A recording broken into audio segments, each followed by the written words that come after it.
Dica número 1. Calma aí. Quem ama, divide o boleto. Boa. Já anotou?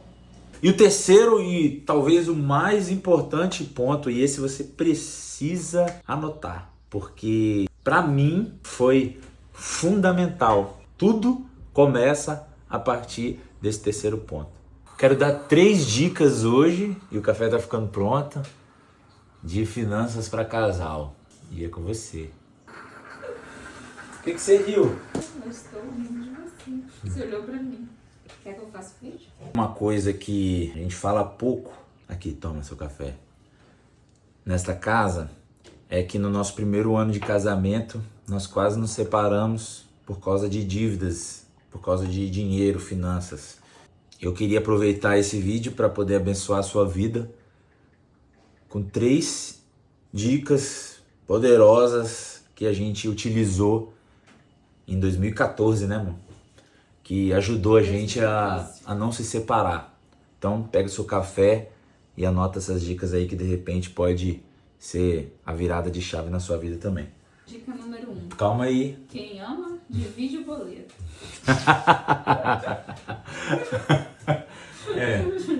Essa é a principal dica. Boa. Já anotou?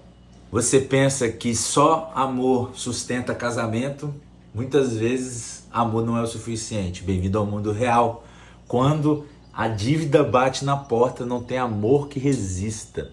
Nós, no primeiro ano de casamento, a gente já estava junto há muitos anos, mas quando resolvemos morar juntos e juntar as finanças, juntar tudo, foi um desastre completo.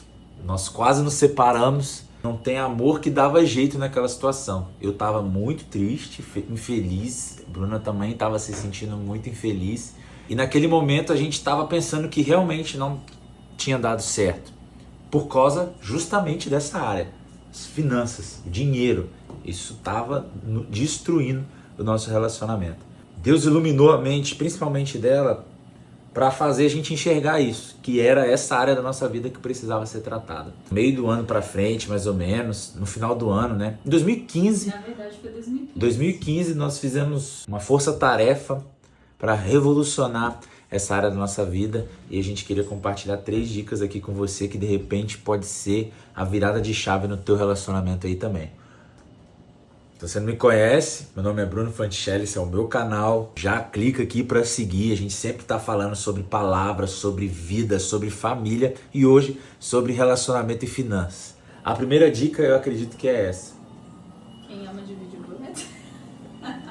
Quem ama divide o boleto. O que quer dizer isso, meu amor? Finanças separadas não dá certo. Tem que juntar.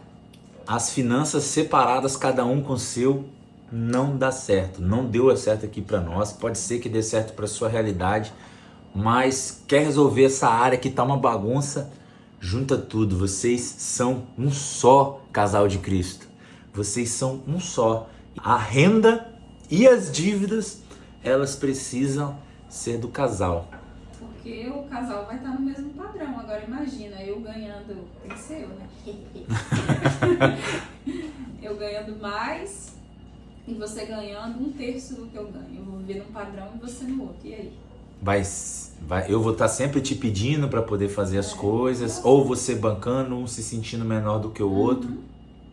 Então, primeira dica para você, como é que é a frase? Quem ama, divide o boleto. Quem ama, divide o boleto. Divide tudo, até o boleto. Divide tudo. A gente aqui em casa, a gente tem uma conta corrente conjunta, sim. Então, todos os nossos rendimentos vão para essa mesma conta. Parece loucura, principalmente se tem um mais equilibrado e um mais desequilibrado na relação. Mas foi assim que funcionou para que nós pudéssemos viver no mesmo padrão, nós dois. Na saúde e na doença, na riqueza e na pobreza. Quando tá bem, tá todo mundo bem. Quando tá mal, tá todo mundo mal. Segunda dica, anote tudo o que vocês gastam. Quando você tem um cartão, ele pode ser uma bênção na vida do casal, mas também pode ser uma maldição. Ele não dá controle nos gastos e principalmente não faz doer quando gasta. Você já pegou dinheiro vivo e teve que gastar, principalmente quando a nota ainda não está trocada?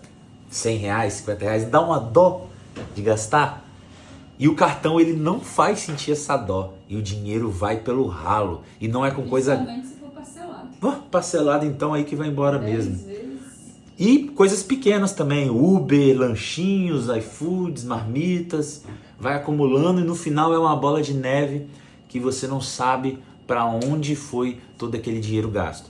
Quando você passa a anotar, por mais que seja no cartão, começa a virar uma dor. Você coloca uma meta e começa a anotar. E foi uma das coisas que a gente começou a fazer em 2015. Começamos a anotar Ter limite de gasto. todos os gastos, colocamos um limite para cada gasto e tudo que a gente gastava a gente anotava. É chato pra caramba, e é doloroso, sim, mas funciona. Por que funciona? Porque antes de gastar, você pensa 2 vezes. E aí, naquele momento, você consegue fazer uma decisão mais assertiva e não gastar com coisa desnecessária. E o terceiro e talvez o mais importante ponto, e esse você precisa anotar, porque para mim foi fundamental. Tudo começa a partir desse terceiro ponto, que é o diálogo. Se o casal não conversa sobre dinheiro, principalmente quando a situação tá ruim financeiramente, a tendência é um declínio imensurável na relação. Quando o casal se propõe a sentar e falar sobre as finanças, falar sobre os ganhos, falar sobre as dívidas, falar sobre o que vem pela frente para poder gastar, fazer o planejamento, as coisas começam a mudar.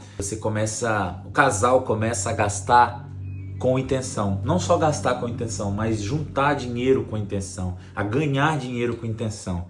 E aí é importante esse diálogo. Quando você casa financeiramente, existem 3 pessoas na relação. Sim, 3 pessoas. A primeira são os sonhos e os objetivos do casal. O casal tem objetivos juntos. Às vezes é uma questão da moradia, alguma coisa da casa, uma viagem, uma dívida que precisa liquidar do apartamento, um veículo. Mas também tem o sonho da mulher e também tem os sonhos e os desejos do homem.